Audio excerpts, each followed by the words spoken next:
We are the Happiness Party of India, and these are the proposed policies for election 2019. Who are we? Priyam Singh, Shashank Shekhar, Tuhin Sharma, Diksha Negi, Anurag Krishna, 5 of us came together in April 2018 and we decided to make our country a happier place. Starting off right, 133. What does this number signify? India ranks 133 out of 155 countries in happiness according to World Happiness Report. And this rank reflects a very poor score. Happiness is defined by two things. Number one, how satisfied one feels with his life. Second is how good you feel on a day-to-day basis. This is more of a temporal aspect. Based on our research, we found that there are 4 key pillars of happiness: financial, physical, social, and emotional well-being. So why HPI? A rank under 100 is what we are aiming for. And how do we plan to do that? By introducing policies that align with each of the 4 pillars that I just mentioned. There is this old saying, money can't buy you happiness. Well, surely money does not buy you happiness, but a lack of money certainly does buy you misery. With a fifth of our population below poverty line and another 25% barely above it, clearly financial well-being is one of the most important aspects of overall well-being. In a financial literacy test conducted by Gallup India in 2013, it was found that 3/4 of Indians failed the test. Too much traditional impetus on savings and a lack of knowledge as to why and where to invest has created an innate aversion in our instincts of doing good business. Our major focus would be on spreading financial awareness. For this, we'll be employing self-help groups to serve as a guide for people entering businesses and assist their financial decision making. This step is aimed at not only improving the business acumen of the lower levels of our economy, but also to serve as a platform to generate newer employment opportunities.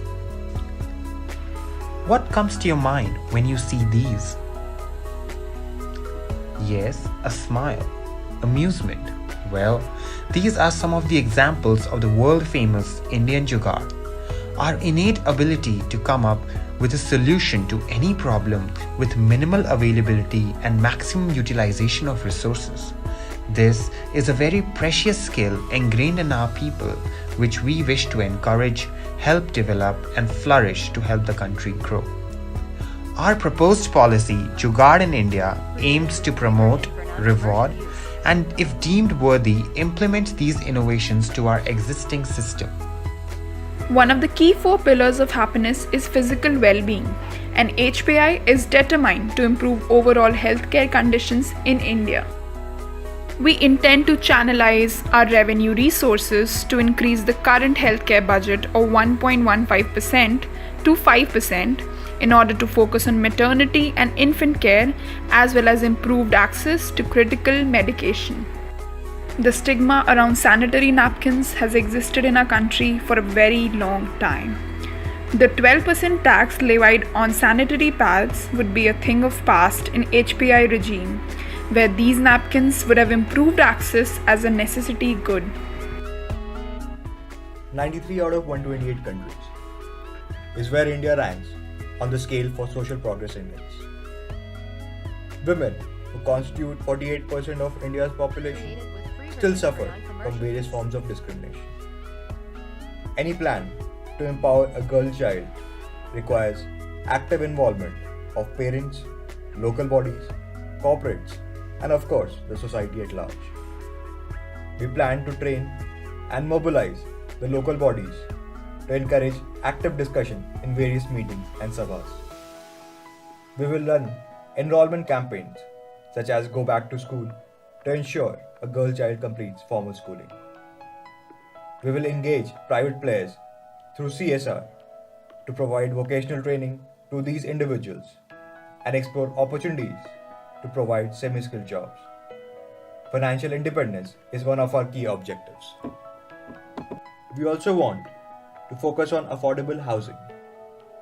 Through partnerships with housing planners and microfinance institutions, we would provide affordable loans to slum dwellers and other high priority beneficiaries.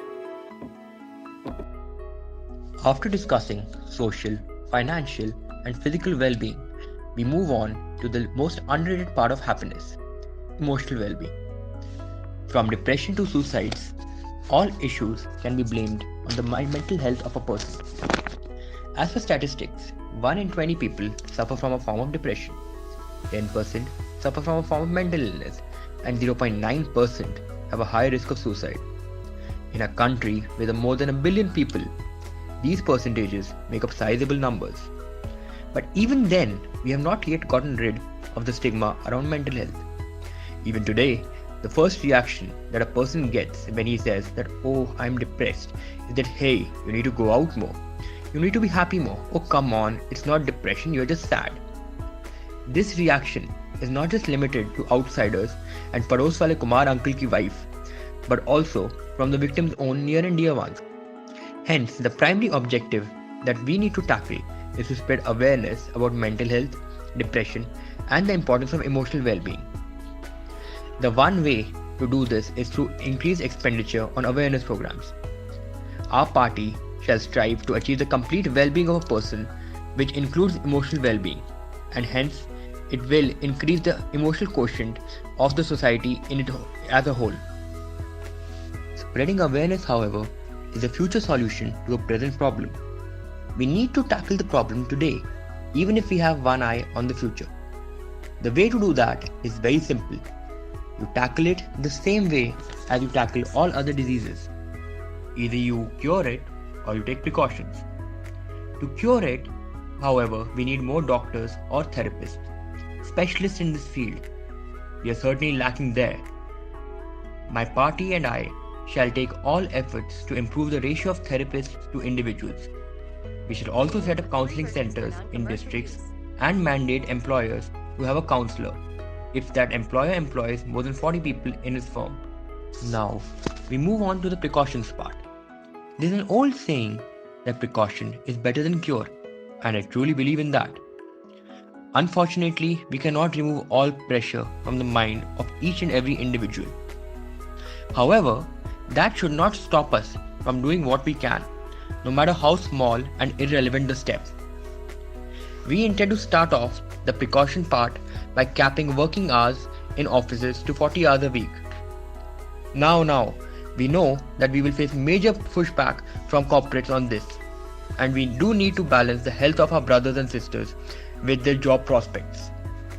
So, we shall provide the option of compulsory overtime pay and mandatory exchange offs so that both of these are balanced. Also, just to put to rest all doubts in the head of all you corporate heads, let me confirm that the same policies will be applicable to government servants. In fact, keeping in mind the hardships faced by the police and army officials, we'll go a step ahead and mandate yearly counseling sessions so that they do not have to go through what they have been going through till now alone. Together, we can make all the difference. We need your support to make India happier. You make all the difference. Please vote for HPI.